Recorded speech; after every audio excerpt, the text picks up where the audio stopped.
प्रीति प्रहसितापांग अमल कई रूप शोभितम लसत पंकज किंजल्क दुकूलम मृष्टकुंडलम।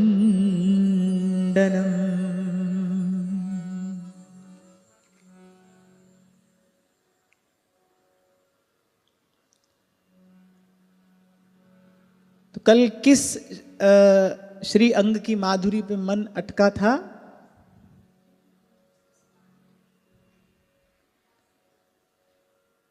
प्रीतिपूर्ण उन्मुक्त हास्य, थोड़ा भूल गए, तिरछी चितवन और काली काली घुंघराली अलके।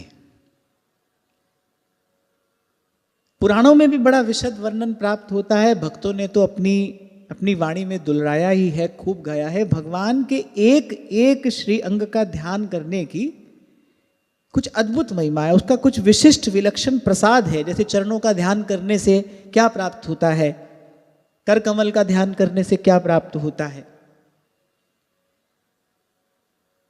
ये चर्चा तो हम करते आ ही रहे हैं कि सकल प्रकार का ऐश्वर्य माधुर्य वो भगवान के श्रीअंग में निवास करता है।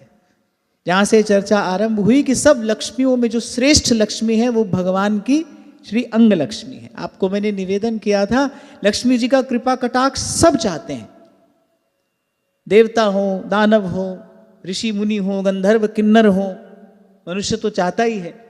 लक्ष्मी जी का कृपा कटाक्ष सब चाहते हैं, लेकिन लक्ष्मी जी किसका कृपा कटाक्ष चाहती हैं? वो सतत क्या करती हैं? वो भगवान की श्री अंग लक्ष्मी का दर्शन करती हैं, भगवान के श्री चरण कमलों की सेवा करती हैं। यहां से ये प्रमाणित हो जाता है कि लक्ष्मी जी को भी जो प्राप्त हुआ है वो वस्तुतः भगवान की श्री अंग सेवा से ही प्राप्त हुआ है, भगवान के श्री अंग माधुरी के उस दर्शन से ही प्राप्त हुआ है। इसलिए बहुत विचार कर कहा गया है कि सब लक्ष्मियों में श्रेष्ठ लक्ष्मी भगवान की श्री अंग लक्ष्मी है। यही कल मैं आपसे कह रहा था। इसीलिए हमारे यहाँ वृंदावन धाम में तो जो भगवान के श्री अंग सेवी हैं उनका बड़ा विशिष्ट आदर किया जाता है, क्योंकि भगवान की श्री अंग की सेवा कर रहे हैं। उनको अंग संगी कहा जाता है, भगवान के श्री अंग संगी हैं। तो एक एक श्री अंग के ध्यान करने की अपनी कुछ महिमा है, उसका अपना कुछ प्रसाद है। जैसे किसी को अगर ऐश्वर्य प्राप्ति की इच्छा हो तो वो कौन से श्री अंग का ध्यान करे, किसी को प्रेम प्राप्ति की इच्छा हो तो कैसे ध्यान करना चाहिए, किस श्री अंग पर अपने मन चित्त को एकाग्र करना चाहिए, ऐसा सब वर्णन पुराणों में भी मिलता है और भक्तों ने तो खूब गाया ही है। भक्त तो डूबे ही भगवान की रूप माधुरी में रहे हैं। पहले उन्होंने नाम जपा और नाम की कृपा से जब रूप स्फुरित हुआ तो बस उस रूप माधुरी में खो गए, उस रूप माधुरी में डूब गए। पहले भी मैंने कहा था, पुनः कह रहा हूं कि कामना को पूर्ण रूपेण नष्ट अगर कुछ कर सकता है तो वो भगवान का रूप ध्यान कर सकता है। भगवान के रूप में ऐसी सामर्थ्य है जो सकल प्रकार की कामनाओं को नष्ट कर सकता है। और कामना ही जीव के दुख का कारण है। कामना ही जीव को दौड़ाती है, भगाती है, भटकाती है, भुलाती है। चाह गई और बस चिंता मिटी। जब तक चाह है तब तक चिंता है, और चाह जाती है साथ साथ में चिंता भी चली जाती है। एक कॉज है, एक इफेक्ट है, एक कारण है, एक परिणाम है। चाह जो है वो कारण है और चिंता जो है वो उसका परिणाम है। तो जब तक कहीं चिंता है तो कहीं भीतर जाकर ढूंढना, कहीं किसी वस्तु की चाह होगी। चिंता तो चाह से है, चाह जाएगी तो चिंता समाप्त हो जाएगी। तो भगवान का जो रूप है वो ऐसे तृप्त कर देता है। यही सबसे पहले कहा गया, रूपं प्रियतमं स्वानाम सर्वेंद्रिय गुणांजनम। हे प्रभु, आपके रूप का गुण क्या है? वो समस्त इंद्रियों को तृप्त कर देता है। आंख यदि भगवान के रूप का दर्शन कर ले, भगवान की एक छवि छटा प्रसाद स्वरूप अगर प्राप्त हो जाए, निश्चित फिर कुछ और देखने की इच्छा नहीं होगी। गोपी कहती है, बावरी वे अखियां जर जाए जो सांवरो छाण निहारे औरों। बोले इनको छोड़कर कोई और देखे, किसी और को देखे, रे बावरी वे अखियां जर जाएं। देखो, भक्तों के हृदय में जो भाव स्फुरित होता है उसके मूल में कहीं ना कहीं कोई कारण होता है ना। ऐसी थोड़ी कोई कह देता होगा कि किससे नजर मिलाऊं तुम्हें देखने के बाद। ऐसे ही थोड़ी कहा श्री नारद जी ने, यन लब्धवा, जिसको प्राप्त करके पमांग अमृतो भवति, सिद्धो भवति, तृप्तो भवति। कल इस विषय पर हम बात कर रहे थे, जो भगवत सेवा में लगा है, जो भगवान की सेवा में है, वो अपने सहज स्वरूप को प्राप्त कर लेगा, चेतन भी हो जाएगा, सारी जड़ता दूर हो जाएगी। सेवा व्यक्ति को जड़ रहने ही नहीं देती, सेवा तो बैठने ही नहीं देगी आपको। सोए सोए भी व्यक्ति विचार करता रहता है, भाई कल कैसी पोशाक होनी चाहिए, साथ में कैसा श्रृंगार होना चाहिए, कैसी कुंज होनी चाहिए, कैसा भोग होना चाहिए। तो सेवा तो तन और मन दोनों की जड़ता दूर करती है। अब मन में कोई और रहेगा ही नहीं, व्यवहार होगा ही नहीं, किसी अन्य प्रकार का चिंतन रहेगा ही नहीं, तो मन निर्मल हो जाएगा, जीव अमल भी हो जाता है और सहज सुख की राशि हो जाता है। तो ये भगवान का जो ये रूप है, कहने का मेरा तात्पर्य ये है कि जो रूप है यही परम विश्राम है। इसीलिए दर्शन की ऐसी महिमा है। सब भक्त किसी ना किसी प्रकार प्रभु के चरणों में पहुंचकर कहते तो यही है ना, दर्शन दीजय राम, दर्शन दीजय। और फिर दर्शन करते भी हैं तो कैसे, प्रभु जी तुम घन बन हम मोरा, प्रभु जी तुम घन बन हम मोरा, जैसे चितवत चंद चकोरा, जैसे चितवत चंद चकोरा। कितनी मीठी बात सूरदास जी कहते हैं, दर्शन ते सुख बिन दर्शन दुख, हरि मेरो मनवा पावे। दर्शन ते सुख और बिन दर्शन दुख, तुम देखे मेरो सूरज उगे, तुम बिछड़े छिप जावे।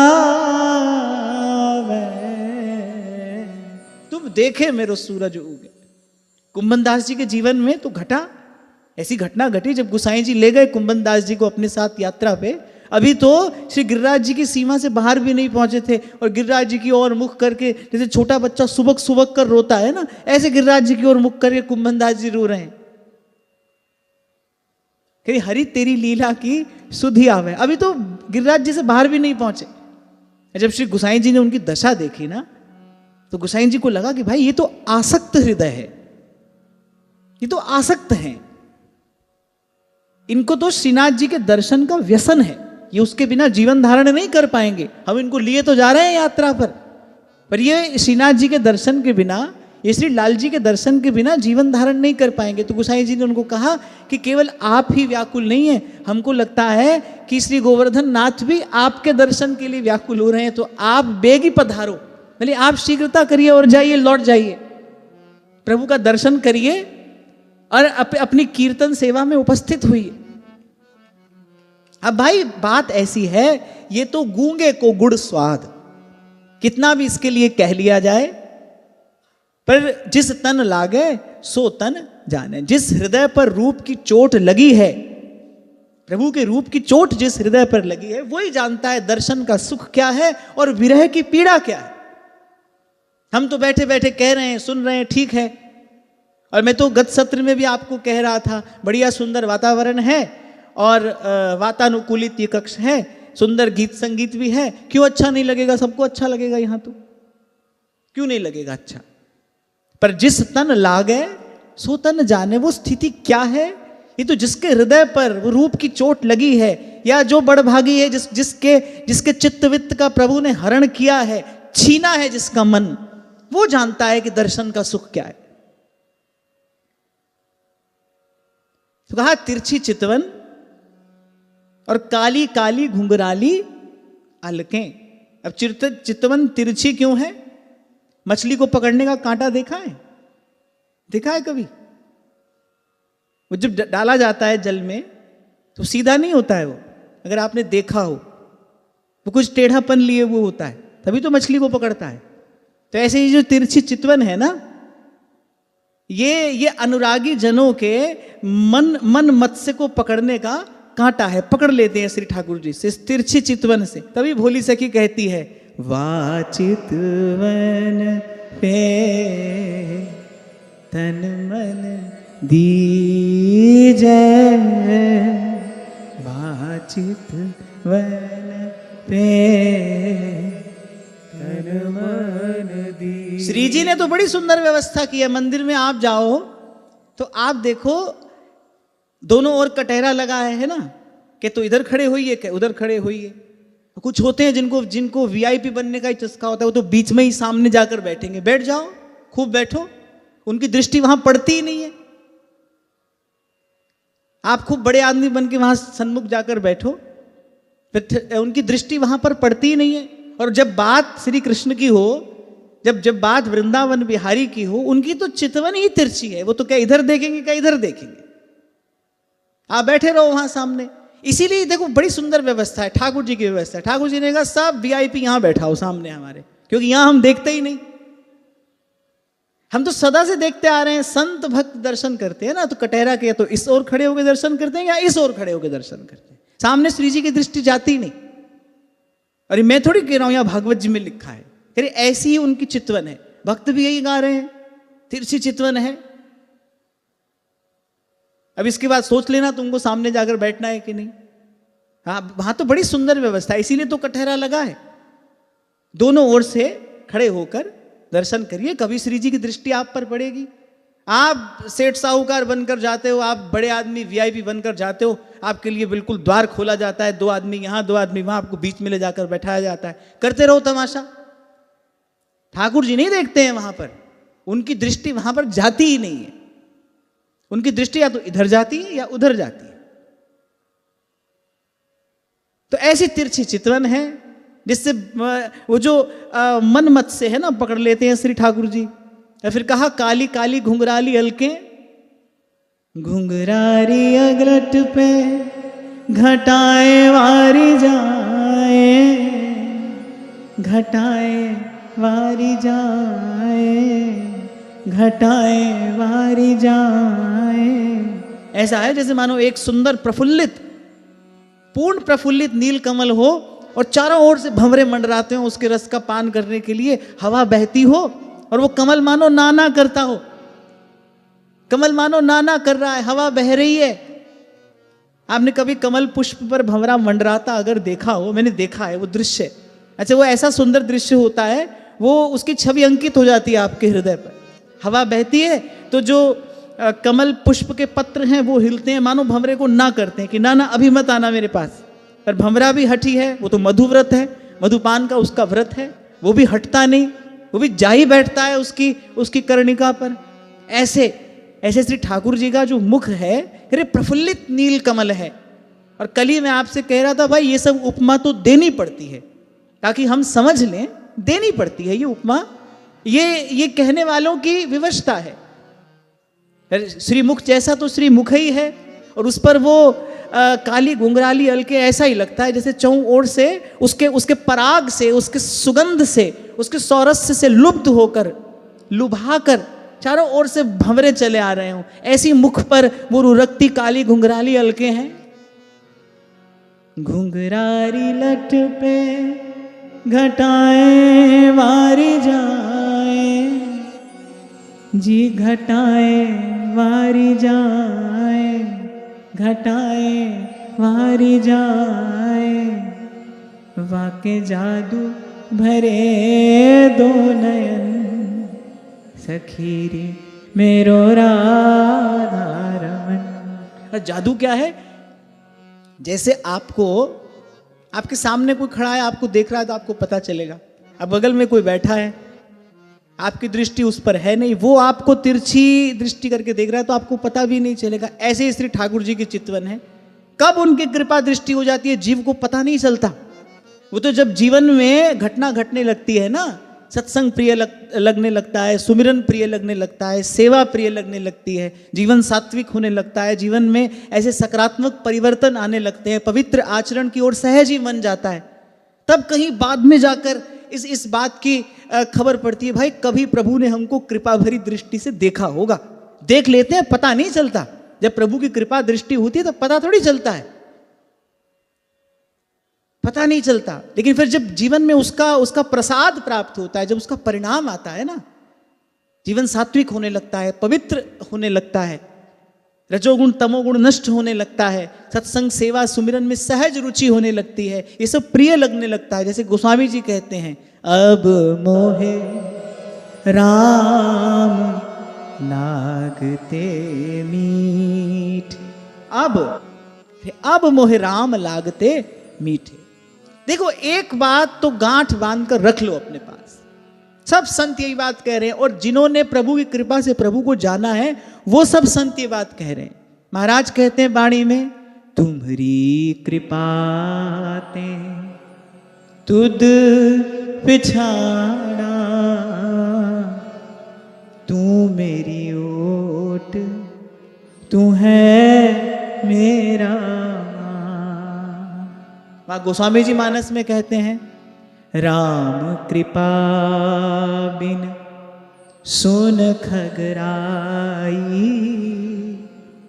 जानी न जाए राम प्रभुताई, जानी न जाए राम प्रभुताई।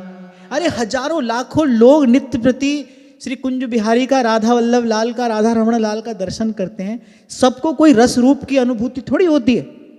इन स्थूल नेत्रों से क्या दिखाई पड़ता है? चमड़े की आंख है, ये हार्ट जाम का दे, चमड़े की आंख से, इससे अधिक ये कुछ और नहीं देख सकता। तो जब प्रभु कृपा करते हैं, प्रभु की इच्छा होती है भाई ये जीव थोड़ा मेरे निकट आ जाए, जब प्रभु आवरण भंग करते तब उस रस रूप का अनुभव होता है। और जब होता है फिर कहीं और देखने की इच्छा नहीं होती, वो रूप तृप्त कर जाता है, दौड़ समाप्त हो जाती।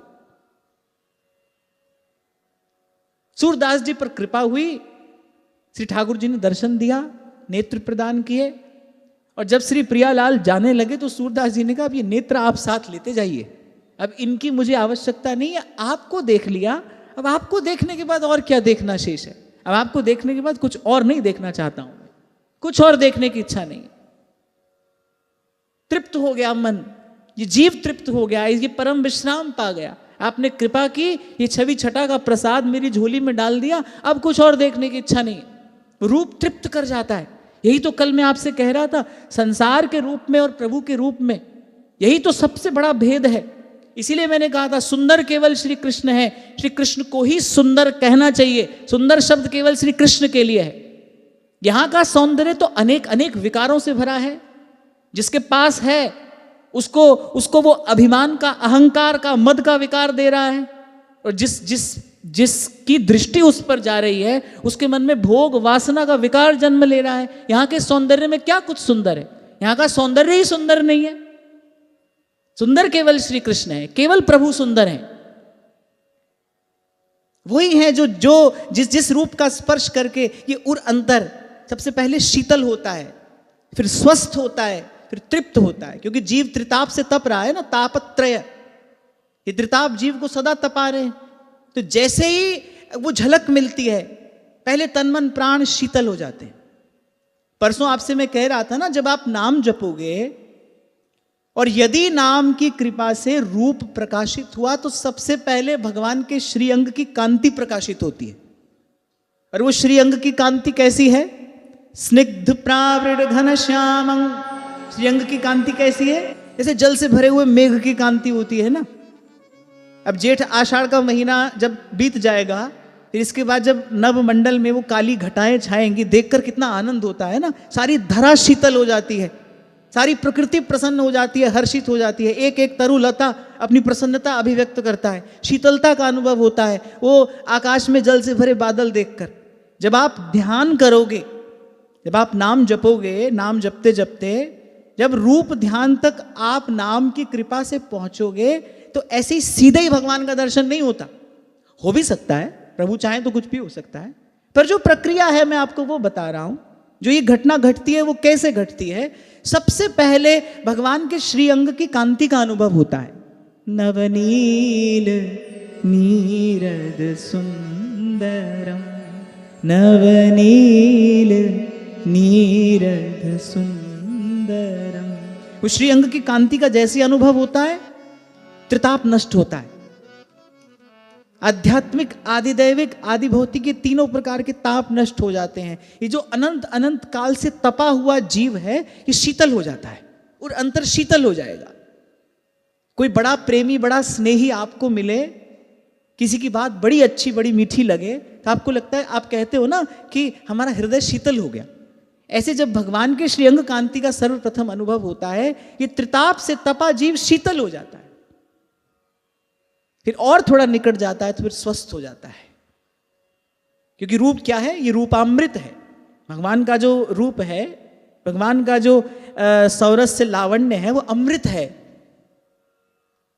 और ब्रह्मवेद ब्रह्मैव भवति, तरति शोकम तरति पापमानम, गुहा ग्रंथिभ्यो विमुक्तो अमृतो भवति। फिर उस अमृत को पीने वाला जानत तुम्हें तुम्हें हो जाए, ब्रह्मवेद ब्रह्मैव भवति, वो रस रूप हो जाता है, जीव स्वस्थ हो जाता है। सब प्रकार के रोग, सब प्रकार के विकार, पाप, शोक, सब से मुक्त, स्वस्थ, अपने अपने स्वरूप में स्थित। तो पहले शीतल हो जाता है, फिर स्वस्थ हो जाता है, और फिर उसके बाद जैसे ही प्रभु स्पर्श करते हैं, जैसे ही प्रभु जीव को अपनाते हैं, जैसे ही प्रभु जीव को अपना कहते हैं, बस उसी क्षण तृप्त हो जाता है। अमृतो भवति, सिद्धो भवति, तृप्तो भवति। यहां पर मैं एक बात आपको कहूंगा कि यदि नाम जप रहे हो और मन में यही भाव लेकर नाम जप रहे हो कि नाम की कृपा से कभी कभी प्रभु की रूप माधुरी का प्रसाद मिले, तो नाम जपते जपते कुछ भी अनुभव हो, उसको कभी किसी से कहना नहीं, उसको कभी भी वाणी से अभिव्यक्त नहीं करना, कहना नहीं। कहते ही उसकी गति कुंठित हो जाएगी। नन्हा सा बालक मां की गोद में खेलता है और बोल नहीं सकता, भूखा है, कैसे बताता है? रो कर बताता है। बालक रोता है, मां सोचती है भाई भूखा होगा, इसको भूख लगी है, मां दूध पिलाती है। पेट भर गया, ये बालक कैसे बताता है? मुख से दूध उगलने लगता है, वापस उगल देता है।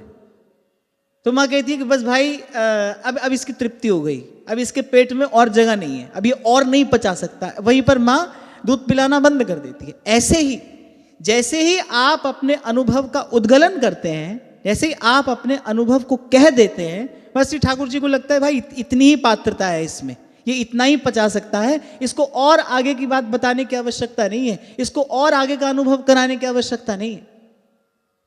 नाम सर्व समर्थ है भाई, अनुभव तो अवश्य होगा। अगर ईमानदारी से गुरु की आज्ञा में रह रहे हो, गुरु ने जो मार्ग बताया है, ईमानदारी से यदि उस पर चल रहे हो, तो नाम सर्व समर्थ है। व्यास नाम सम नाम है, अनुभव अवश्य होगा। पर अगणित द्वंद्व देह के पथ हैं। आपको कहा था मैंने, जीव अपना कार्य करता है, प्रभु अपना कार्य करते हैं, वो जो माया है वो भी अपना कार्य करती है, वो भी अंत तक करती रहती है। हरि के द्वार तक माया का ही राज्य है, उसी का साम्राज्य है, वो भी अपना कार्य करती है। बताने वाला कभी ये सोचकर बता देता है कि हमारा अनुभव किसी के काम आएगा, पचा नहीं पाता और किसी ना किसी प्रकार से उसको कह देता है। बस वहीं पर वो जो यात्रा है, वहीं पर वो जो गति है, वो बाधित हो जाती है, कुंठित हो जाती है। इस विषय में विशेष सावधान रहना। और जो लोग वृंदावन धाम में रह रहे हैं, जो साधक वृंदावन धाम में रहकर भजन कर रहे हैं, वृंदावन धाम अपार, इसकी महिमा तो कहने में नहीं आती। कब अनुभव हो जाए कहा नहीं जा सकता। और फिर वृंदावन प्यारो अधिक अपनो ही गुण देत, ये तो वस्तु अपना अपना गुण प्रदान करने वाली है। जो यहां रह रहा है उसको तो बड़े थोड़े से भजन से भी कुछ अनुभव हो सकता है, उसको कहीं ना कहीं कोई प्रकाश की किरण दिखाई पड़ सकती है, पर वो सावधान रहे, कहे नहीं। इसीलिए कभी आपसे मैंने कहा था, जब किसी ने प्रश्न पूछा था कि क्या अपने गुरु को भी नहीं बताना चाहिए, तो मैंने आपको उत्तर दिया था कि अरे गुरु से ही अनुभव आया है आपके पास। ये सारी बातें कब उपजती हैं? जब आप गुरु को एक मनुष्य मानते हो ना, तभी ये सब झंझट है। इसीलिए 2 दिन पहले की चर्चा में आपसे मैंने कहा था, जब तक गुरु को मनुष्य मानोगे, जब तक एक मनुष्य के रूप में, व्यक्ति के रूप में आप अपने गुरु को देखोगे, तब तक आपकी इस मार्ग पर गति हो ही नहीं सकती, आप आगे बढ़ ही नहीं सकते। ये तो पहला नियम है। अगर आप गुरु को नाम के रूप में, मंत्र के रूप में सदा अपने अंग संग मानो, तो जो अनुभव हुआ है नाम की कृपा से ही तो हुआ है। अगर नाम के रूप में गुरु ही है और जो अनुभव हुआ है वो नाम की ही कृपा से हुआ है, तो भाई गुरु से होकर ही तो आ रहा है वो अनुभव। वो प्रसाद गुरु के हाथ से ही तो आपको मिला है। किसको बताना है? किसको बताना है? अर्थात आप अपने गुरु को केवल एक मनुष्य ही मानते हो। और वहां इसीलिए संत सावधान करते हुए कह रहे हैं, गुरु को मानुष जानते रहते नर कहिए अंध। बोले वो तो अंधा है, इस मार्ग पर नहीं चल सकता। वो तो एक दो कदम चलेगा, ठोकर लगेगी और गिर पड़ेगा। गुरु को मानुष जानते। फिर आपसे कहूंगा, सावधान रहना इस विषय में। नाम के रूप में गुरु ही आपके पास है, गुरु ही आपके साथ है, सदा संग है, सदा सहाय है। नाम ही गुरु है, शब्द ही गुरु है। सारा प्रकाश उसी शब्द में ही तो है, शब्द से ही तो है। जिससे मिला है उसकी बलिहारी है। हमारे सेवक जी महाराज ने कहा है, जो हरिवंश को नाम सुनावे तन मन प्राण ताकि बलिहारी, उसकी बलिहारी है। लेकिन वो क्या चाहता होगा जिसने आपको ये नाम सुनाया है? वो क्या ये चाहता होगा? वो क्या कभी ये चाह सकता है आप सब छोड़कर उसकी पूजा करने बैठ जाओ? तभी आपको एक उदाहरण दिया था मैंने, जलते हुए दीपक का आदर क्या है? जलते हुए दीपक का आदर ये है कि दूसरा दीपक जला के उसकी आरती करो। जलते हुए दीपक का आदर ये है कि उसके प्रकाश में बैठकर स्वाध्याय किया जाए, उसके प्रकाश में बैठकर सदग्रंथ का अध्ययन किया जाए। ये जलते हुए दीपक का आदर है। ऐसे ही वो जो गुरु सत्ता है उसका एक ही आदर है। एक ही प्रकार से आप उसका आदर, उसकी पूजा आराधना कर सकते हो। सांस सांस सिमरै गोविंद, मन अंतर की उतरे चिंत। बड़ी पते की बात कबीर कहते हैं, कह रहे हैं हरदम हीरा लाल है, गिन गिन गुरु को सौंप। अगर गुरु की सेवा करना चाहते हो तो जिस घड़ी नाम मिला, जिस घड़ी गुरु ने आपको वो नाम प्रदान किया, बस उसके बाद तो एक एक श्वास अमूल्य है। गिन गिन कर अपने गुरु को सौंपिए। श्वास को गुरु को सौंपना क्या है? श्वास को नाम को सौंपना ही तो गुरु को सौंपना है, क्योंकि नाम ही तो गुरु है। तभी आपसे कह रहा हूं, इतने दिनों से आपसे एक ही बात कह रहा हूं, नाम में आपकी गुरु बुद्धि होगी तभी आप आगे बढ़ोगे। नाम में आपकी गुरु बुद्धि हो। सेवक जी महाराज की नाम में ही गुरु बुद्धि है। तभी सेवक जी महाराज कहते हैं नाम में गुरु बुद्धि है। तभी कह रहे हैं कि जो हरिनाम जगत शिरोमणि, वंश बिना कबहू नहीं लई हूं। गुरु के बिना थोड़ी भगवान मिलते हैं, गुरु के बिना थोड़ी भगवान का सेवन किया जाता है, गुरु की ओट में ही भगवान का दर्शन किया जाता है। सेवक जी महाराज यही बात कह रहे हैं। वाणी का चिंतन करते करते वाणी का हार्द, वो जो मर्म, जो रहस्य है, वो उजागर होता है। और बार बार प्रभु ये बात कहला रहे हैं। चर्चा कहीं से आरंभ होती है, बार बार ये बात आती है। पहुंचाना चाहते हैं प्रभु, आप सबके हृदय तक ये बात पहुंचाना चाहते हैं। ये गांठ खुलनी आवश्यक है, ये गांठ खुलनी आवश्यक है। उस दिन भी आपसे कह रहा था ना, बहुत लोग पूछते हैं कि हम अपने गुरु की सेवा कैसे करें। कभी कभी तो कोई सीधा ही कह देता आप तो मिलते ही नहीं, अब हम अपने गुरु की सेवा कैसे करें? अब मुझे गुरु मानो तो सब झंझट है ही, जब तक रहोगे तब तक झंझट रहेगा। अब मेरी बात मानो तो देखो, जैसे ही मानोगे वैसे ही सारा झंझट दूर हो जाएगा, हृदय की गांठ उसी क्षण खुल जाएगी। आप मेरी बात मान लो कि वो जो नाम आपको दिया गया है ना, वो नाम गुरु है। उस शब्द में प्रकाश है, उस शब्द में प्रकाश है। महामोह तम पुंज जासु वचन रवि करहि निकर। गुरु के शब्द से ही वो महामोह का अंधकार दूर होता है। उसी प्रकाश में फिर इस रूप का दर्शन होता है। तो कह रहे हम ये बात कर रहे थे कि जब किसी ने पूछा कि क्या अपने गुरु से भी नहीं कहना चाहिए, ये बात, ये प्रश्न, ये झंझट तभी है जब आप गुरु को एक व्यक्ति समझ रहे हो। अगर गुरु का वास्तविक अर्थ समझ में आ जाए, अगर गुरु सत्ता का बोध हो जाए, तो फिर कोई प्रश्न नहीं है। कह रहा था ना आपसे उस दिन, मीरा जी को एक ही बार रैदास जी मिले, फिर कभी दोबारा मिले ही नहीं, फिर कभी नहीं मिले दोबारा। एक ही बार मिले, मीरा जी ने अपना जीवन वो गुरु के शब्द को समर्पित कर दिया। तदाकार हो गई मीरा, तदाकार हो गई। वल्लभाचार्य जी महाराज ने जब दर्शन कराया सूरदास जी को और कहा लीला रस गाओ, सूरदास जी आखिरी सांस तक लीला गाते रहे। किसी ने कहा आपने गुरु का यश नहीं गाया। बोले सब गुरु की पूजा है ये, आपको लग रहा है मैं भगवान की लीला गा रहा हूं, मैं तो अपने गुरु की पूजा कर रहा हूं, गुरु की सेवा। मेरे गुरु ने यही कहा था कि तू ठाकुर जी को जस गाए। और सूरदास जी कह रहे हैं हम तो आप भी गा रहे हैं और दूसरे से भी यही कह रहे हैं, सूरदास गिरिधर जस गाए गाए जी जिए, सूरदास गिरिधर जस गाए गाए जी जिए। इसलिए कहता हूं आपके मंदिर में कोई एक हो, कोई एक। अच्छा, यहां एक और बात मैं कहना चाहता हूं कि इस विषय में भी आप सहज रहना। ऐसा भी हो सकता है, मैं उदाहरण के रूप में कह रहा हूं, ऐसा भी हो सकता है कि किसी की प्रीति, किसी का अनुराग सहज ही महाप्रभु जी के स्वरूप में हो।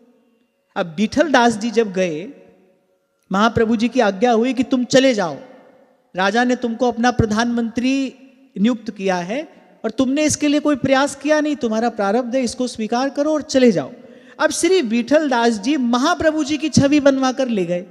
ये जो हमको महाप्रभु जी की छवि प्राप्त होती है, विठल दास जी की कृपा है।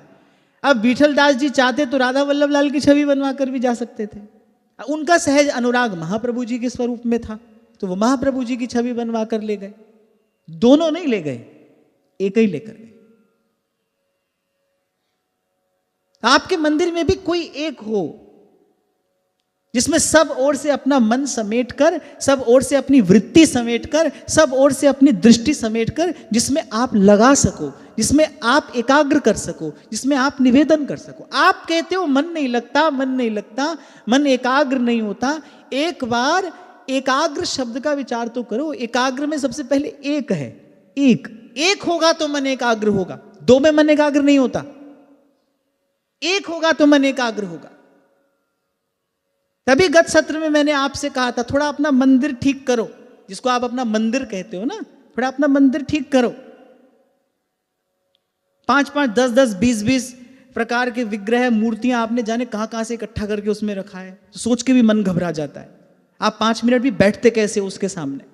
एक ही स्थिति में कोई व्यक्ति बैठ सकता है जो बहुत सुपरफिशियली, जिसका भीतर से कोई संपर्क संबंध नहीं है, जो केवल अपनी पूजा को एक क्रिया की तरह कर रहा है। अब क्रिया की तरह तो भाई कोई कुछ भी कहीं भी कैसे भी कर सकता है, भावनात्मक जुड़ाव होने पर ऐसा संभव नहीं है।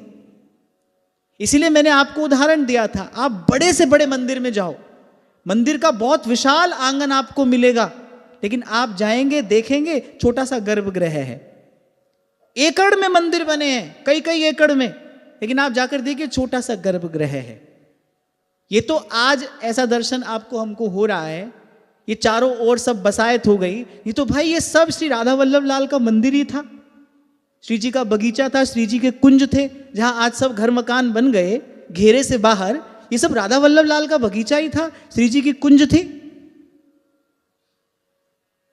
फिर चलते चलते चलते चलते आप देखो, और आप पुराने मंदिर का गर्भगृह देखो, नए मंदिर का जो गर्भगृह है जहां आज श्री जी विराजमान है, वो तो फिर भी उसमें कुछ कुछ स्थान है। आप पुराने मंदिर का गर्भगृह देखो।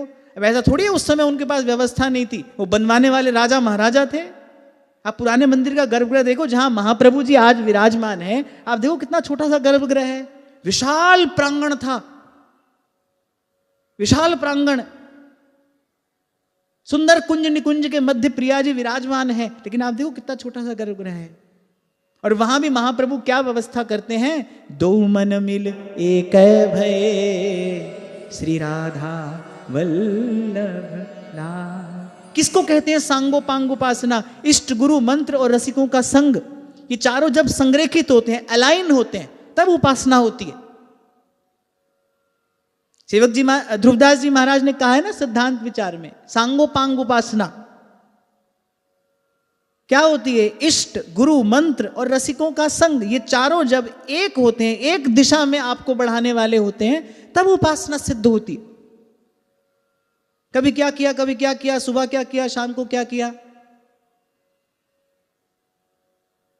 ऐसा नहीं कह रहा हूं भी ये सब व्यर्थ है।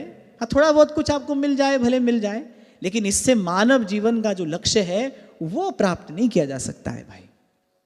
इस प्रकार की क्रिया से कोई सिद्धि नहीं है, न शुद्धि है न सिद्धि है। इस प्रकार की क्रिया से कुछ प्राप्त नहीं होता।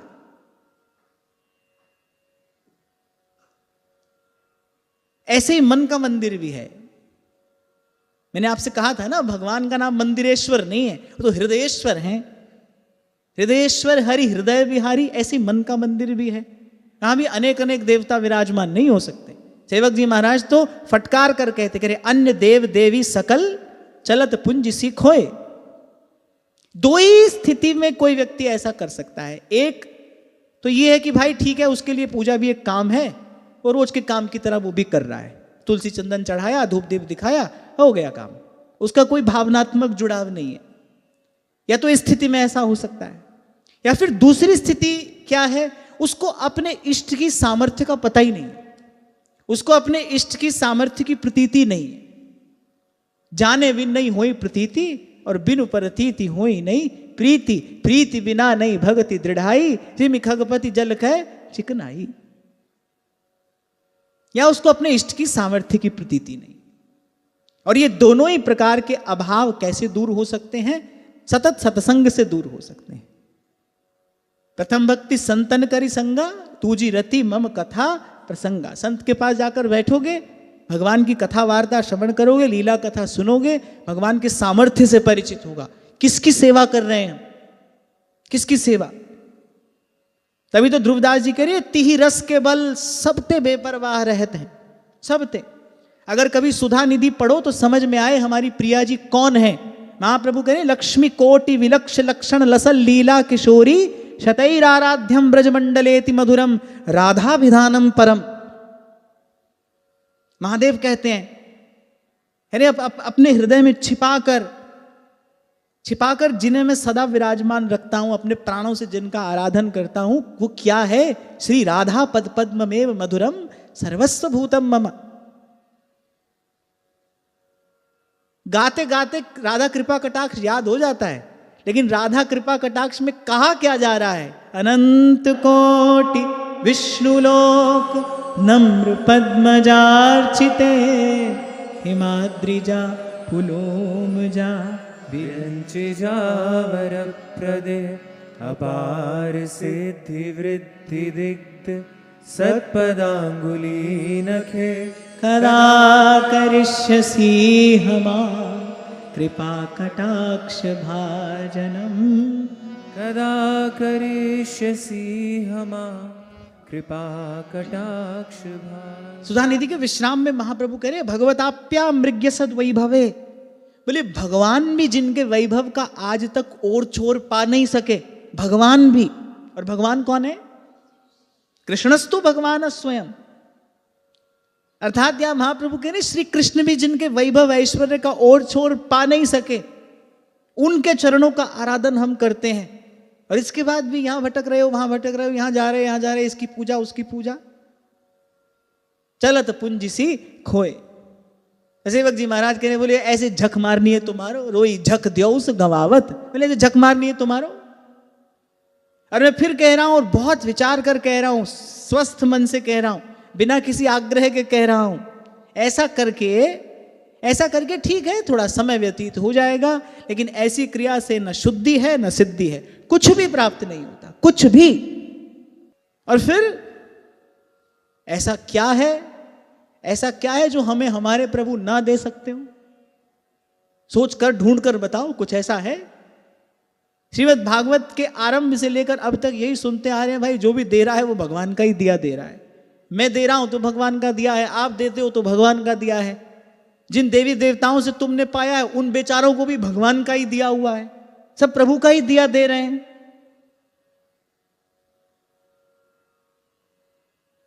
तो उपासना यदि हम सिद्ध करना चाहें, हम चाहें कि उपासना में हमारी गति हो, जो आज तक कहते सुनते पढ़ते आए हैं वो हमारे जीवन में घटे, फिर भाई तदनुकूल आचरण भी तो करना पड़ेगा ना। इन महापुरुषों ने जो उपासना का फल बताया है, उसके साथ साथ उपासना का मार्ग भी तो बताया है। हम उपासना का फल तो चाहते हैं, हमको लगता है वृंदावन धाम में रहें, थोड़ा भजन करें और वैसे ऐसे श्री जी का दर्शन हो जाए। अरे हो जाएगा, लेकिन जिस विधि से, जिस रीति से रसिक वृंदावन के सेवन की बात कर रहे हैं वो भी तो करना पड़ेगा, उस मार्ग पर भी तो चलना पड़ेगा।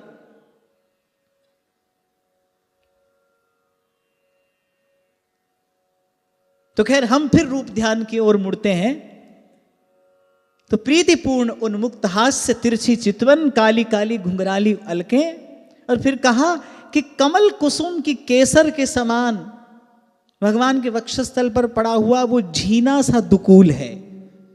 कमल कुसुम की केसर देखिए, केसर तो देखी होगी, चलो केसर से ही आप भावना कर लो, जैसा केसर का वर्ण होता है ना, वैसा बड़ा झीना सा, जिससे भगवान के वक्षस्थल की और वक्षस्थल पर धारण किए आभूषणों की जो दिव्य कांति है वो छलक कर बाहर आ रही है। ऐसे झीना सा दुकूल प्रभु ओढ़े हैं। लसत पंकज किंजल्क दुकूलम मृष्ट कुंडलम,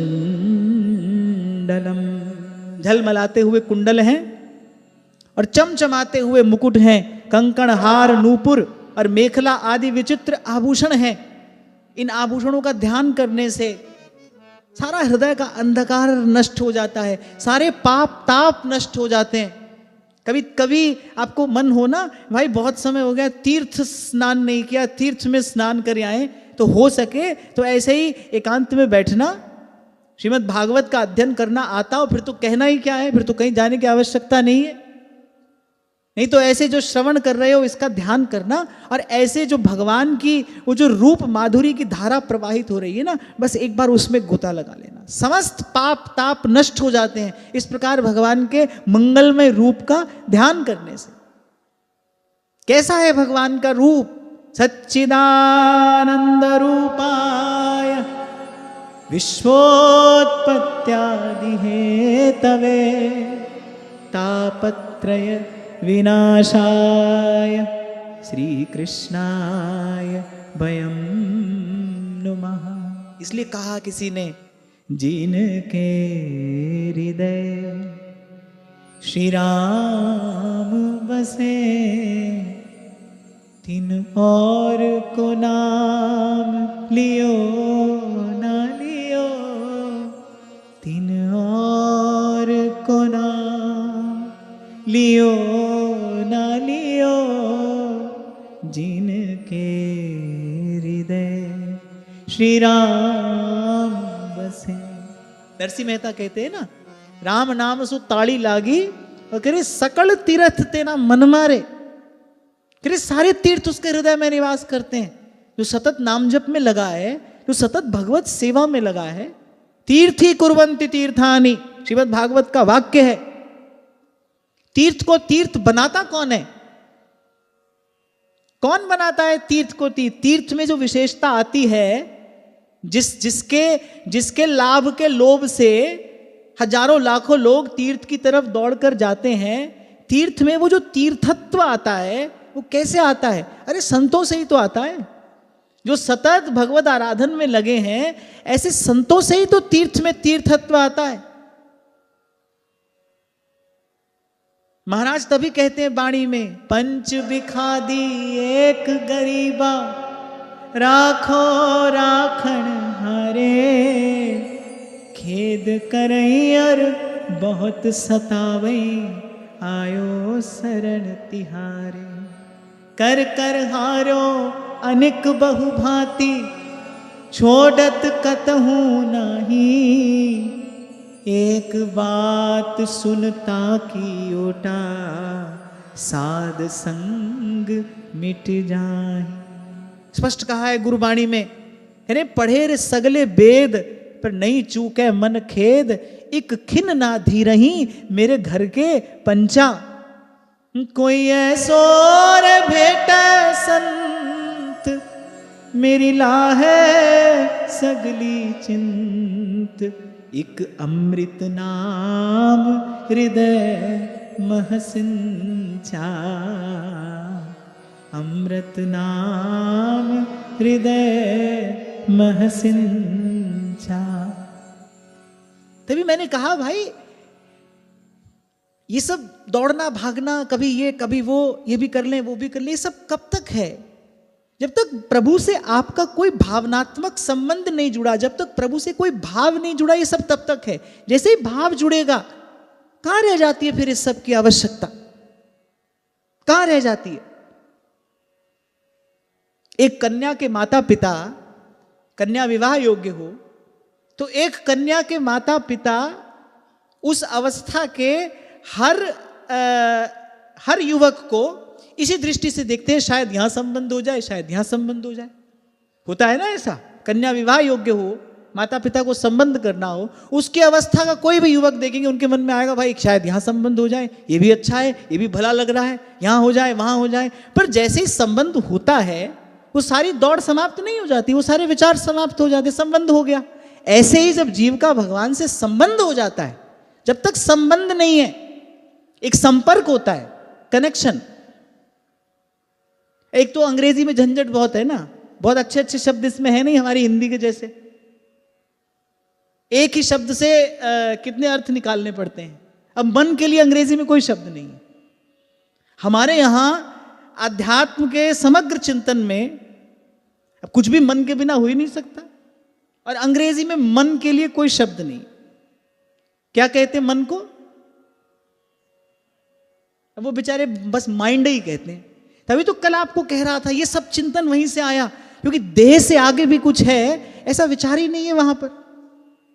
जो सारा प्रयास है वो केवल देह का ही सुख पाने के लिए है। तो एक संपर्क है, किसी से आपका संपर्क है, आपकी बस थोड़ी जान पहचान है, बस इतना, लेकिन किसी से संबंध है। तो ऐसे ही प्रभु से जुड़ने के भी ये दो मार्ग हैं। कभी कभी केवल संपर्क होता है प्रभु से, थोड़ा सा संपर्क है, हाँ थोड़ा मंदिर में जाकर बैठ गए, थोड़ी पूजा कर ली, अच्छा जिसकी पूजा आई उसी की कर ली, सब भगवान के रूप हैं। क्योंकि कभी आपने गहराई से कुछ विचार किया ही नहीं, कभी अपने मन का चिंतन आपने प्रभु को दिया ही नहीं, कि आपको बात समझ में आती कि सब क्या है, क्यों है, इसको कैसे करना चाहिए। एक औपचारिकता है, एक फॉर्मेलिटी है, बस आपको करनी है, आप किए चले जा रहे हैं। इस केवल एक संपर्क है, फिर एक प्रभु से संबंध है। तो जो छोटा सा उदाहरण मैंने आपको दिया है ना, जब तक संबंध ना हुआ हो।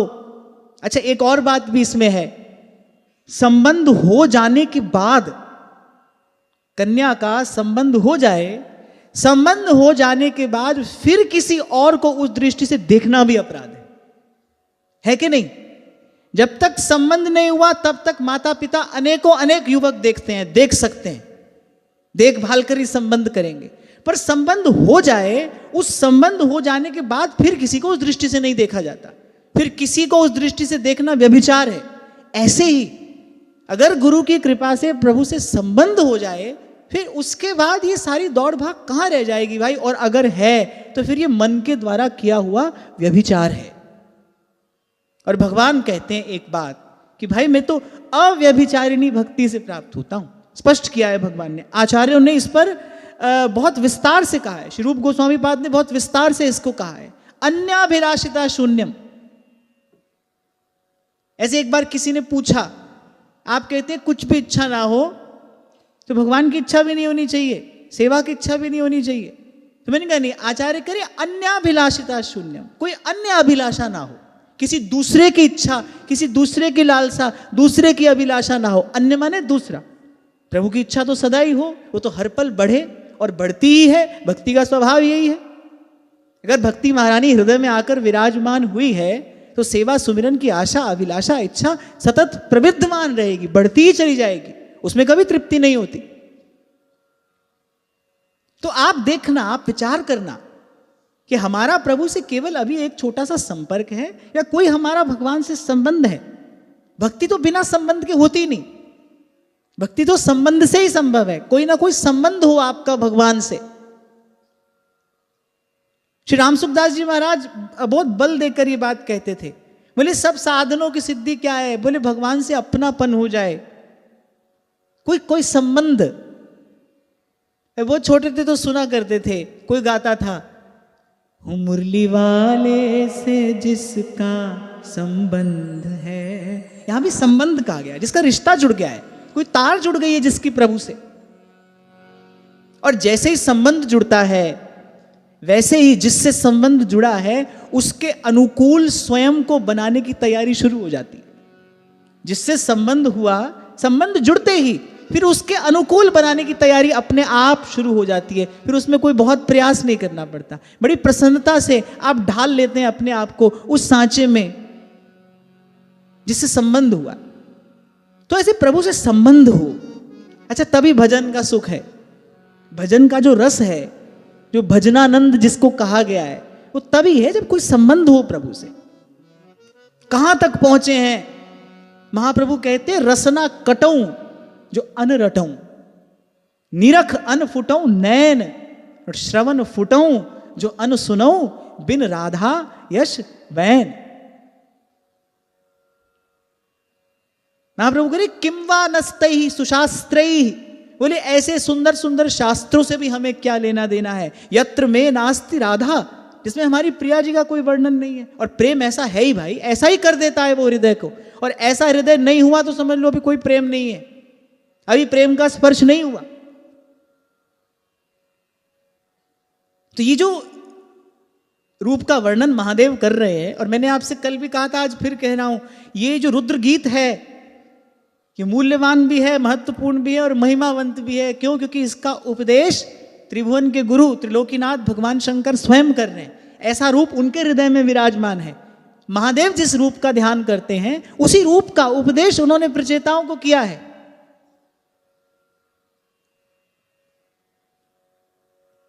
हमको कब आए इस भजन में रस, हमको कब आए इस रूप ध्यान का आनंद? जब पहले भगवान से कोई संबंध हो, पहले यहां वहां की जो दौड़ है पहले उसको तो समेट लो।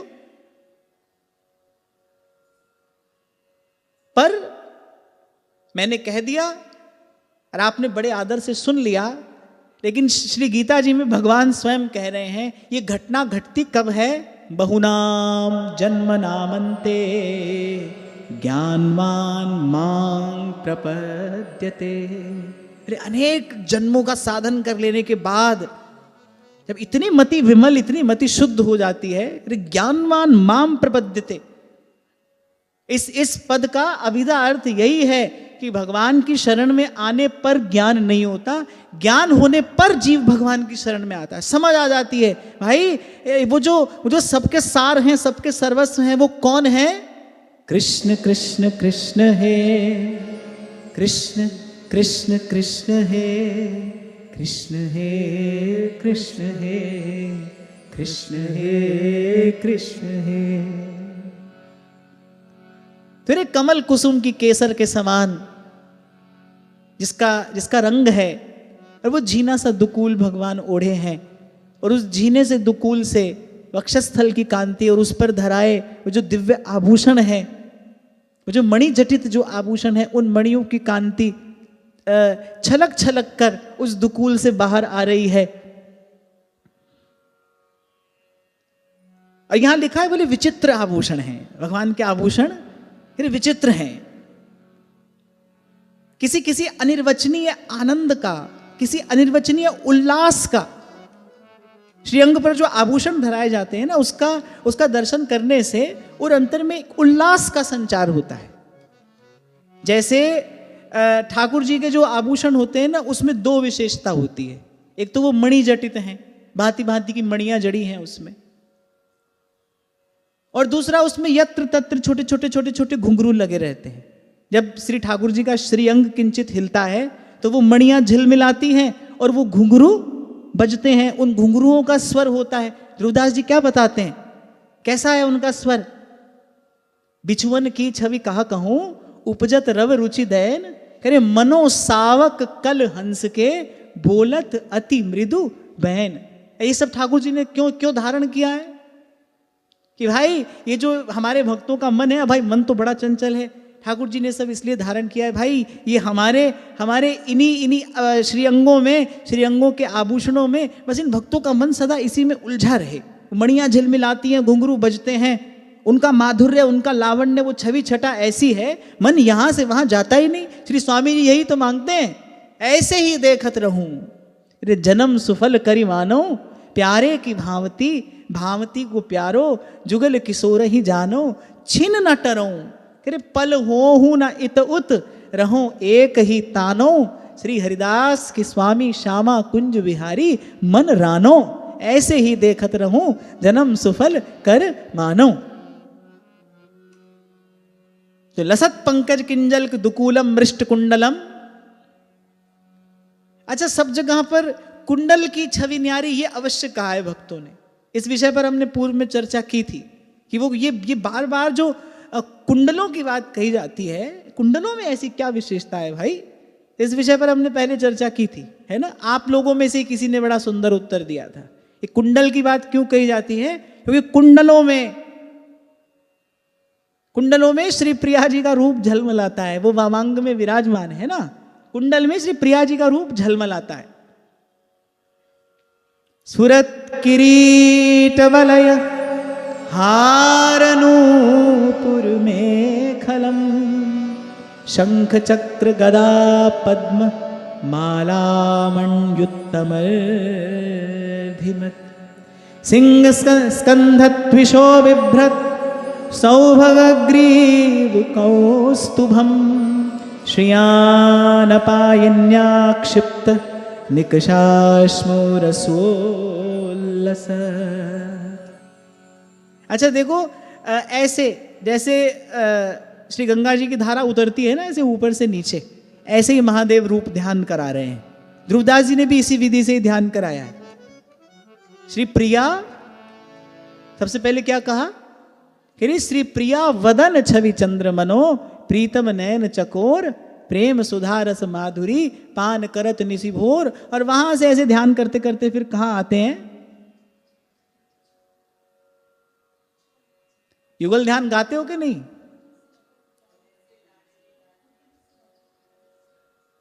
बिछुअन की छवि कहा कहूं उपजत रवि रुचि दैन मनो सावक कल हंस के बोलत अति मृदु बैन। फिर नख पल्लव सुठि सोहने शोभा बड़ी सुभाई मानो छवि चंद्रावली कंज दलन लगी आई। आए कहां पर? विश्राम कहां पाया? गौर बरन सावल चरण रच मेहंदी के रंग तीन तरुवन तर लुठत रहे।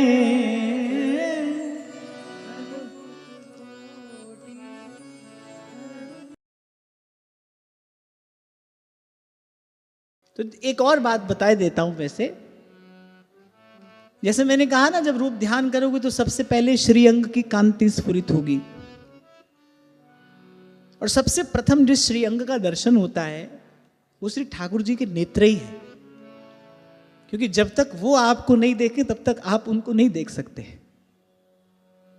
जब तक वो आपको न देखें उस दृष्टि से, जिस दृष्टि से कोई अपने प्रेमी को देखता है, कोई अपने अनुरागी को देखता है, जब तक प्रभु ना देखे तब तक आप नहीं देख सकते।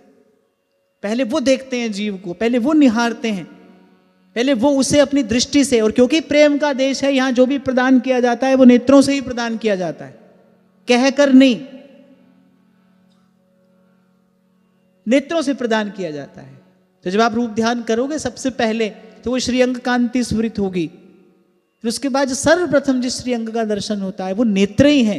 पहले श्री ठाकुर जी प्रेम स्नेह रस भरी दृष्टि से उस जीव को निहारते हैं, तब उसके उर अंतर के वो नेत्र खुलते हैं। फिर इस रूप का प्रकाश होता है। फिर वहां से उतरते उतरते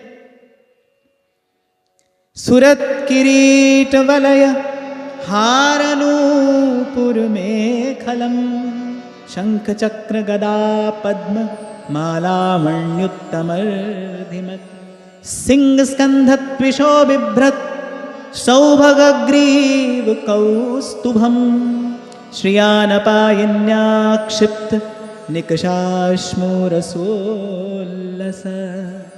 फिर कहा सिंह के समान स्थूल कंधे हैं। अच्छा, महादेव की तो भाव समाधि लगाई गई। अब वो तो जब प्रचेताओं को उपदेश दे रहे हैं, उपदेश देते देते वो तो उसी रूप माधुरी का दर्शन कर ही रहे हैं,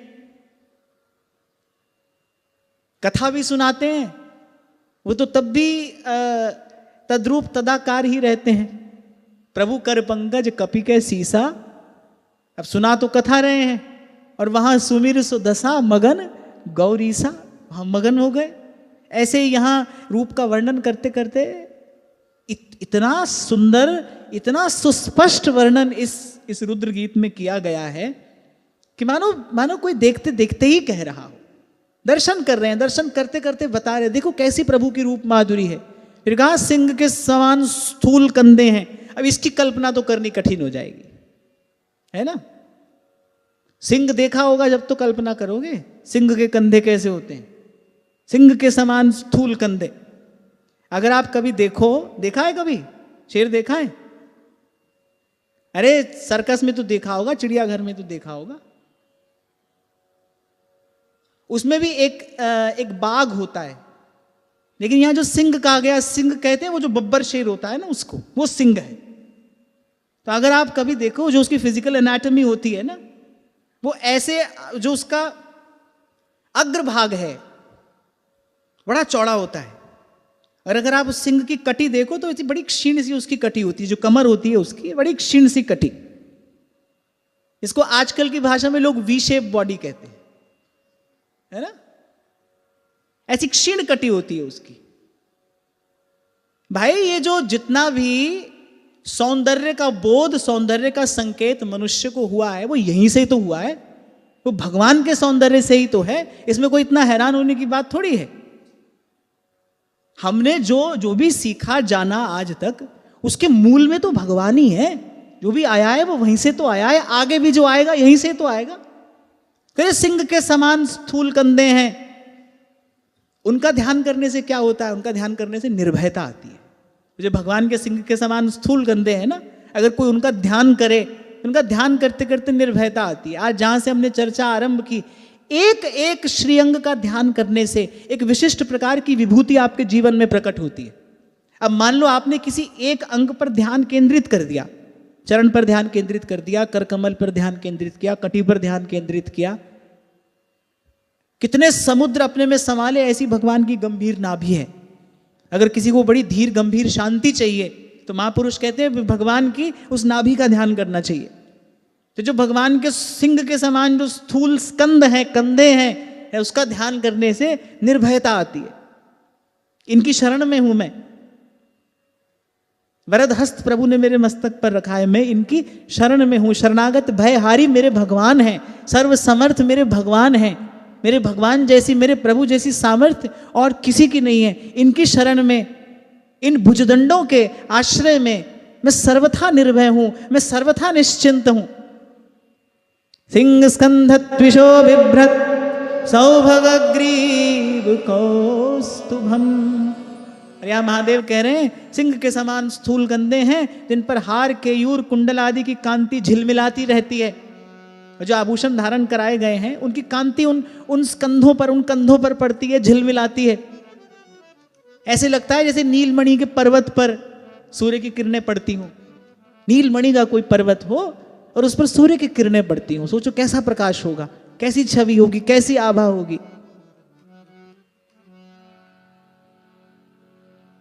और फिर कौस्तुभ मणि की कांति से सुशोभित मनोहर ग्रीवा है। ऐसा कहा गया है कि वो जो कौस्तुभ मणि है ना, वो क्या है? अच्छा, कौस्तुभ मणि का वर्ण क्या है? कौन से वर्ण की है कौस्तुभ मणि? बताओ। लाल। और वो कौस्तुभ मणि है क्या? बोले वो जीव का स्वरूप है। ये जो जीव तत्व है ना, फिर उसको भगवान ने यहां धारण किया है। और उचित है, भगवत संस्पर्श से ही तो जीवन है। हम सबका जीवन जो है वो भगवान के स्पर्श से ही तो है। जब तक आत्मा है इस शरीर में तभी तक तो जीवन है। आत्मा माने वो जो परमात्मा है उसका स्पर्श है, उस स्फुल्लिंग का स्पर्श है। भगवत संस्पर्श से ही जीवन है। कल भी हम इस बात पर चर्चा कर रहे थे। सब देवी देवताओं ने अपना अपना काम कर दिया, ब्रह्मा जी ने बना दिया संसार, कुछ भी नहीं हुआ, टस से मस नहीं हुआ। अब ब्रह्मा जी की खोपड़ी चकराई, उन्होंने कहा अरे तो बड़ा परिश्रम हमने कर लिया, सब व्यर्थ गया, कुछ हुआ ही नहीं। फिर भगवान से प्रार्थना की। अच्छा, सब देवी देवताओं ने भी अपना कार्य कर दिया। ठाकुर जी ने सोचा होगा कि भाई ये कल को ये सब उच्छृंखल ना हो जाएं, इनको हमने बहुत शक्ति दे दी है, कल को ये सब अपने आप को सबका बाप ही नहीं समझने लगे, तो इनको ये पता होना चाहिए कि तुम सब मिल जाओ। तो अभी जब तक हमारी कृपा दृष्टि नहीं हो तब तक तुम्हारा किया कुछ हो नहीं सकता, किया तो हमारा ही होगा। तभी सूरदास जी कह रहे बोले कियो गोपाल ही को होई, गोपाल ही को होई, मेरे सूरदास जी कहते हैं। अरे जो अपनो पुरुषार्थ माने, अरे बोले अति झूठो है, बोले झूठ बोल रहा है, और झूठ बोलना पाप है, झूठ बोलना पाप है। अरे क्यों गोपाल ही को हुई, जब तक प्रभु की दृष्टि नहीं पड़ेगी ये सब मृत पिंड मात्र है। जीवन वो है, आशा विश्वास वही है, वो जो प्राणी मात्र में जो स्पंदन हो रहा है वो वही है, वही है। तो जो कौस्तुभ मणि है वो जीव का स्वरूप है, उसको भगवान सदा अपने कंठ प्रदेश में धारण किए रहते हैं। भगवत संस्पर्श से ही जीव में जीवन है, प्रभु के संस्पर्श से ही जीव में जीवन है। और मोटी बुद्धि से भी समझो तो जब तक आत्मा है तभी तक जीवन है। जैसे ही आत्मा का देह का संपर्क टूटता है सब मृत अस्पर्श हो जाता है, छू नहीं सकते आप उसको, छुओगे तो स्नान करना पड़ेगा। मृत देह को अगर कोई छुए तो फिर स्नान किया जाता है। घोर असुचिता है इसमें, जितनी भी निर्मलता पवित्रता है यहां से विचार करना चाहिए। ये जो देह है ये कब तक पवित्र है, जब तक आत्मा का स्पर्श है। जैसे ही वो संपर्क टूटता है, जैसे ही वो तार टूटता है, ये देह घोर अपवित्र माना जाता है। कोई कितना भी आपका प्रेमी स्नेही क्यों ना हो, लेकिन मरने के बाद छुएगा तो भाई उसको स्नान करना पड़ेगा, घोर असुचिता आती है।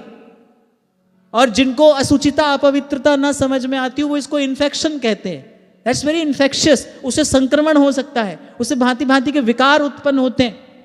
1-2 दिन के लिए किसी के शरीर को रखना हो किसी स्थिति में तो कितनी व्यवस्था करनी पड़ती है उसको रखने के लिए। क्यों? क्योंकि आत्मा से जैसे ही वो संपर्क टूटता है, जैसे ही वो भगवत संस्पर्श छूटता है, वैसे ही ये सब तो विकृत होना आरंभ हो जाता है। दुर्गंध, विकार, अपवित्रता, असुचिता सब पैदा होना शुरू हो जाता है यहां से। तो यहां से एक बार विचार करो कि जीवन में जो भी कुछ है वो है किस कारण, इसका मूल क्या है। इसका मूल प्रभु ही तो है, प्रभु का स्पर्श ही तो है, प्रभु से संपर्क ही तो है।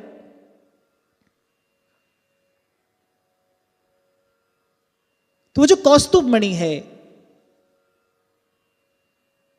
अरे वो ग्रीवा में सुशोभित है, और फिर श्यामल वक्षस्थल। अब हृदय पे भगवान ने किसको स्थान दिया है? हृदय पे भगवान ने श्री जी को स्थान दिया है। हृदय पर श्री जी विराजमान है। और नारायण के स्वरूप में इसका दर्शन कैसा होता है? अगर आपने कभी कसौटी का पत्थर देखा हो तो कसौटी के पत्थर पर अगर स्वर्ण से एक रेखा खींच दी जाए ना, तो ऐसे श्री भगवान के उस निर्मल पावन पवित्र वक्षस्थल पर श्री जी निवास करती हैं। ऐसे जैसे स्वर्ण की एक रेखा किसी ने कसौटी पत्थर पर खींच दी हो। वो श्यामल वक्षस्थल है और वत्स चिन्ह के रूप में श्री लक्ष्मी जी का वो नित्य निवास है, नित्य निवास। श्री जी वहीं पर वास करती हैं। और वैसे भी जो प्रेमी होता है वो हृदय में ही रहता है। जो प्रेमी है वो हृदय में ही रहता है। उसके लिए सबसे उपयोगी, सबसे उत्तम और सबसे उचित स्थान जो है वो भी हृदय ही है। इसलिए तो भगवान कहते हैं भाई हम कहीं और नहीं रहेंगे, हृदय से अर्जुन तिष्ठति। जब तक तुम्हारा हृदय मंदिर नहीं बन जाता, भगवान कह रहे तब तक मैं नहीं आऊंगा। मैं किसी और मंदिर में नहीं रहता भाई, मैं किसी और मंदिर में नहीं रहता। भगवान कहते हैं मैं तो हृदय मंदिर में रहता हूं। हृदय से अर्जुन तिष्ठति स्पष्ट कहा है भगवान ने। अरे गीता, भागवत, रामायण अगर गुरुजनों के मुख से एक बार श्रद्धापूर्वक श्रवण कर लो और फिर गुरुजनों की कृपा से यदि इसका सम्यक प्रकार से चिंतन हो जाए, कहीं कोई द्वंद्व दुविधा है ही नहीं, सब भूलना भटकना समाप्त हो जाए। भारतवासियों पर ये सीधे सीधे दैवी कृपा ही तो है, ये देवद्वार से कृपा ही तो अवतरित हुई है इन सच्छास्त्रों के रूप में। सब कुछ यहां स्पष्ट कह दिया गया है। भगवान कह रहे हैं अर्जुन से, कहां रहता हूं मैं? हृदय से अर्जुन तिष्ठति। तो भगवान कहते भाई जब तक तुम्हारा मन मंदिर नहीं बन जाएगा, जब तक तुम्हारा हृदय मंदिर नहीं बन जाएगा, तब तक मैं नहीं आऊंगा। हृदयेश्वर हरि हृदय बिहारी, हृदयेश्वर हरि हृदय बिहारी, मोर मुकुट पीतांबर धारी, बिनती सुनिए नाथ हमारी, बिनती सुनिए नाथ हमारी। तो स्पष्ट समझ लें हम ये बात। आप बना लो, सोने चांदी का मंदिर बना लो, सोने की मूर्ति उसमें पधरा लो। अरे मैं तो यहां तक कहता हूं, हृदय में अगर भाव रूप प्रभु विराजे हैं, तभी बाहर भी मंदिर में सेवा पूजा करने में कुछ सुख है। नहीं तो वो भी क्या है, श्रम है वही केवलम, वो भी केवल परिश्रम है। जो कुछ है, जो कुछ होगा, वो तो हृदय को ही मंदिर बनाने से होगा। इसीलिए बार बार आपसे कहता हूं भाई, आप जो भी भजन साधन मंदिर में बैठकर करते हो वो सब ठीक है, पर बड़ी बात है आपका जीवन पवित्र है कि नहीं, आपका व्यवहार कैसा है। व्यवहार जगत में आपके माध्यम से क्या दिया जा रहा है, आपके माध्यम से क्या प्रसारित हो रहा है। आप एक माध्यम हैं, आप एक उपकरण हैं, आपके माध्यम से कैसी ऊर्जा इस संसार में प्रसारित हो रही है। नकारात्मकता ही फैला रहे हो या कुछ सकारात्मकता आपके द्वारा प्रसारित हो पा रही है। किसी के मुख पर मुस्कान आती है आपके कारण, आपके शब्द किसी को सांत्वना देते हैं, आपके शब्द किसी के लिए समाधान बनते हैं, कुछ ऐसा है। तभी पिछले सत्र में आपसे कहा था मैंने, एक बार शांति से बैठना, अपने जीवन की किताब के पिछले पन्ने पलट कर देखना, आपके माध्यम से यहां दिया क्या गया है। हम ना सोचे हमें क्या मिला है, हम ये सोचे किया क्या है अर्पण। और ईमानदारी से अगर इस बात पर कुछ चिंतन किया, विचार किया, मैं आपको बड़े विश्वास से कह रहा हूं, देखना मन शांत हो जाएगा। जब अपने पापों की गठरी दिखाई पड़ेगी ना, जब अपनी काली करनी पर दृष्टि जाएगी, देखना सबसे शिकायत खत्म हो जाएगी, किसी से कोई शिकायत नहीं। तभी कल आपसे मैंने कहा था, किसी ने हमारे साथ ठीक नहीं किया, किसी ने हमारे साथ उचित नहीं किया। अब इसको नया प्रश्न मत बनाओ, पहले के प्रश्न का उत्तर मानो इसको, कि भाई मैंने कभी किसी के साथ ऐसा किया होगा, मेरे द्वारा कभी किसी के साथ अनुचित किया गया होगा, कभी मैंने किसी के साथ दुर्व्यवहार किया होगा, किसी को कटु वचन मैंने कहे होंगे, उसके कारण मुझे यह मिला है। अब एक नया प्रश्न मत खड़ा करो, जिसका उत्तर खोजने के लिए तुम्हें फिर संसार में आना पड़े, फिर इस द्वंद्व में पड़ना पड़े। अरे इसीलिए तो सत्संग मिला है। अब तो ये सब कुछ समेट देना है, अब तो सब ओर से सिमट जाना है। और मैं फिर कह रहा हूं आपको, आप मंदिर में बैठकर जो भी करते हो, उससे तो पता नहीं आप कहां जाओगे कहां नहीं जाओगे। हां, पर लेकिन व्यवहार जगत में जो आपके द्वारा हो रहा है, संसार में जो कर्म का बीज आपके द्वारा गिर रहा है, आप कहां पहुंचोगे उसका निर्णय तो वही करेगा, वही करेगा। वहां पर सावधान रहना। नहीं तो नहीं कहते कबीर जैसे भगवत प्राप्त अनुभवी महापुरुष कि काया ना जा रहे, कहे कबीर काया ना जा रहे, घर में रहे उदासी, अपना सा जी सबको जाने, सहज मिले अविनाशी। कहत कबीर सुनो भाई साधो, फिर साहिब मिले सबूरी में, संतोष में। ये बड़ी महत्वपूर्ण बात है, इसको समझना। होता है ना हमारे साथ व्यवहार में, आए दिन ऐसा होता है, हो जाता है। किसी ने गलत बात बोल दी, किसी ने कठोर वचन कुछ कह दिया, और फिर ऐसे ही द्वेष का, वैर का, विरोध का एक भाव उस व्यक्ति के साथ जुड़ गया। ये बड़ी भूल है। समाधान करो अपने मन का, और करते हुए आगे बढ़ना, समाधान करते हुए आगे बढ़ना कि भाई ये कुछ नहीं है, ये मेरे द्वारा कुछ हुआ था, वापस लौट कर आया है, अब मैं इससे मुक्त होता हूं। होना तो ये चाहिए, ऐसी कोई घटना घटे और बस उससे समाधान प्राप्त करके आप उससे सदा सदा के लिए मुक्त हो जाएं। हम क्या करते हैं, हम उस व्यक्ति से, उस वस्तु से, उस स्थिति से एक गांठ और बांध लेते हैं। ये भी यदि आपने कहा ना प्रभु देखेंगे, तब भी आपने उस व्यक्ति से गांठ बांध ली, तब भी आपने उस व्यक्ति के साथ अपनी ग्रंथि डाल ली। ये कहीं की बुद्धिमानी नहीं है भाई। मैं कहता हूं यहां हारो तो भी दुख है, यहां जीतो तो भी दुख है। तो दुखालयम अशाश्वतम, यहां तो इसके अतिरिक्त और कुछ है नहीं भाई। जागा तो उसे कहते हैं जो यहां की प्रत्येक स्थिति को यथावत स्वीकार करके सर्व के प्रति सद्भाव रखते हुए यहां इस आवागमन के द्वंद्व से सदा सदा के लिए मुक्त होना चाहता है। वो है जागा हुआ व्यक्ति, जो मुक्त होना चाहता है, जो इस द्वंद्व से अब मुक्त होना चाहता है। अब मैं नाचो थक्यो गोपाल, अब मैं नाचो थक्यो गोपाल। जैसे ठाकुर जी के हृदय पर श्री जी का वास है। अब ठाकुर जी की ठाकुर कौन है? श्री जी है। अब भगवान तो हृदय में ही रहते हैं, उनके भगवान भी उनके हृदय में ही रहते हैं। ये जो महादेव जिस रूप का वर्णन कर रहे हैं, महादेव ने पहले ही कहा प्रचेताओं से, मेरे हृदय में यही रूप विराजमान रहता है, मैं किसका आराधन करता हूं? बोले मेरे हृदय में यही रूप विराजमान रहता है। आरंभ में ही श्री महादेव ने ये बात कह दी। बोले भगवान के भक्त मुझे अतिशय प्रिय हैं और मैं भगवान के भक्तों को अतिशय प्रिय हूं। कहा था ना मैंने आपसे, एक वैष्णव का ये लक्षण है कि जैसी प्रीति उसकी श्री ठाकुर जी के चरणों में होगी, वैसी प्रीति उसकी सहज में ही महादेव के चरणों में भी होगी। ये वैष्णव होने का लक्षण है। भगवान वेदव्यास ने अनेक अनेक पुराणों में इसको उद्धृत किया है और यहां भगवान आशुतोष स्वयं अपने मुख से कह रहे हैं, बोले मैं भगवान के भक्तों का अतिशय प्रिय हूं। तभी भगवान कहते हैं, शिव द्रोही मम दास कहावा, बोले सो नर मोहि सुपनेउ नहीं भावा। और यहां श्रीमद् भागवत में बात कही गई है, महादेव ये बात कह रहे हैं कि भगवान के भक्त मुझे अतिशय प्रिय हैं। क्यों मिला मैं तुमसे आकर? महादेव बता रहे हैं प्रचेताओं को, क्योंकि तुम भगवत दर्शन के लिए निकले हो, तुम भगवत आराधन के लिए निकले हो। जो भगवत दर्शन भगवत आराधन के लिए चला है, जो भगवत भजन करने के लिए प्रयासरत है, महादेव ने कहा उस पर मैं सहज ही अनुकूल हो जाता हूं, वो सहज ही मेरा कृपा पात्र हो जाता है। और महादेव कह रहे हैं ऐसे ही मैं भी भगवान के भक्तों का अति प्रिय हूं, सहज ही उनकी भी मुझ में प्रीति होती है। और भगवान से भगवान का भक्त अधिक प्रिय होता है, अधिक प्यारा होता है।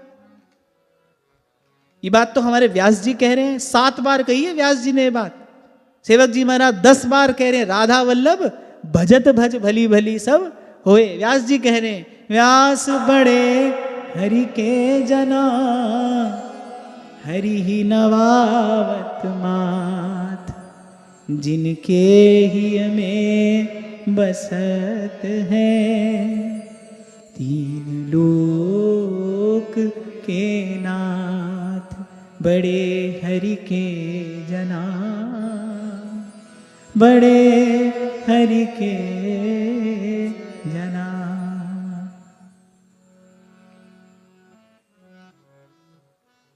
तो हृदय को मंदिर बनाने के लिए पुरुषार्थ हो, प्रभु का लीला विहार होगा तो वही होगा।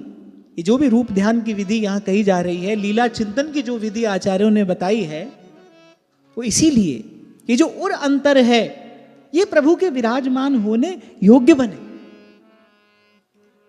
मैंने कहा ना, भगवान तो स्पष्ट कह रहे हैं, भाई हमारा मंदिर तो ये है, जब तक हृदय मंदिर नहीं बनेगा तब तक हम नहीं आ सकते। मंदिर बनने के बाद ही तो देवता की प्राण प्रतिष्ठा होती है। शास्त्र का नियम है, अधूरे मंदिर में प्राण प्रतिष्ठा नहीं हो सकती। जब तक शिखर पर्यंत मंदिर पूर्ण न हो जाए तब तक देवता की प्राण प्रतिष्ठा नहीं हो सकती। पहले मंदिर बनता है, फिर देवता आकर विराजमान होता है। ऐसे ही पहले हृदय मंदिर बने, तब भगवान आकर इसमें विराजमान हो। पहले हृदय मंदिर बने। भक्त भी उनको हृदयेश्वर ही कह रहे हैं, हृदय विहारी ही कह रहे हैं, और भगवान भी कह रहे हैं भाई यही हमारा मंदिर है। उद्धव जी ने पूछा ना कि सभा में पहुंचने में आपने बड़ी देर लगाई, जब दुर्वासा आए तब तो आप झट से प्रकट हो गए। जब दुर्वासा आए और पांडवों पर विपदा पड़ी, बोले तब आप झट में प्रकट हो गए। और वहां सभा में इतना अपमान द्रौपदी का होता रहा, बड़ी देर लगा दी आपने आने में। बोले वहां द्रौपदी ने मुझे द्वारिका वासिन कहकर पुकारा था। तो बोले ये यथा माम प्रपद्यन्ते, बोले भक्त जिस भाव से हमारा भजन करता है हमको वैसे ही उपस्थित होना पड़ता है। बोले ठाकुर जी ने कहा भाई तब हमको द्वारिका से हस्तिनापुर आना पड़ा। और जब दुर्वासा जी की स्थिति आई, जब वो परेशानी आई, तो द्रौपदी ने कहा हे गोविंद आप अंतर्यामी हैं, बताइए मैं क्या करूं। तब उसने अंतर्यामी रूप से विराजमान मुझे पुकारा था। अब हृदय से प्रकट होने में कितनी देर लगती है। मेरे द्रौपदी ने पुकारा और हम झट से प्रकट हो गए, झट पुकारा पट हम पहुंच गए। तभी सूरदास कहते हैं मिलबो नैन नहीं कोनी को। और आपको मैंने पूर्व भी संकेत किया था, 8 प्रकार की प्रतिमा का वर्णन किया गया है। प्रतिमा 8 प्रकार की होती है, शैली, दारुमयी, लौही, पाषाण की होती है, धातु की होती है, काष्ठ की होती है, लेप्या प्रतिमा होती है जिसको हम चित्रपट कहते हैं, वो भगवान की लेप्या प्रतिमा है। और इन सब प्रकार की प्रतिमाओं में एक मणिमयी प्रतिमा होती है जिसका निर्माण मणि से किया जाता है, और एक मनोमयी प्रतिमा भी होती है। भक्त अपने अपने हृदय मंदिर में अपने भाव से जिसका निर्माण करके और अपने हृदय सिंहासन पर जिसको विराजमान करता है।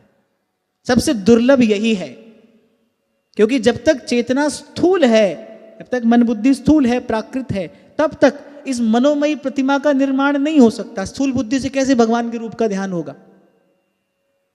जब वो अंतर शुद्ध हो जाता है, निर्मल हो जाता है, सूक्ष्म देश में जब प्रवेश हो जाता है नाम जपते जपते, जब चेतना का ऊर्ध्वगमन हो जाता है, सप्त चक्र का भेद करके जब सहस्रार में आकर चेतना विराजमान हो जाती है, सूक्ष्म देश में जब प्रवेश हो जाता है, कल आपसे कह रहा था ना, फिर स्थूल जगत का सब व्यवहार, सब औपचारिकता सहज में ही छूट जाता है। फिर ये मनोमयी प्रतिमा, ये दिव्य प्रतिमा प्रकट होती है। इसी का दर्शन करके सूरदास कह रहे हैं, मिलबो नैन नहीं कोनी को, मिलबो नैन नहीं कोनी को। तो हृदय पर से ठाकुर जी ने श्री जी को स्थान दिया है और उचित है। वो उनकी प्रभु हैं, वो उनकी अधीश्वरी हैं, वो उनकी स्वामिनी हैं, और प्रभु का निवास स्थान तो हृदय ही है। तो आज की वार्ता यहीं श्री जी के चरणों में निवेदन करता हूँ। महाराज श्री के चरणों में प्रणाम। आप सबके हृदयस्थ हित प्रभु को, भाव प्रभु को नमन।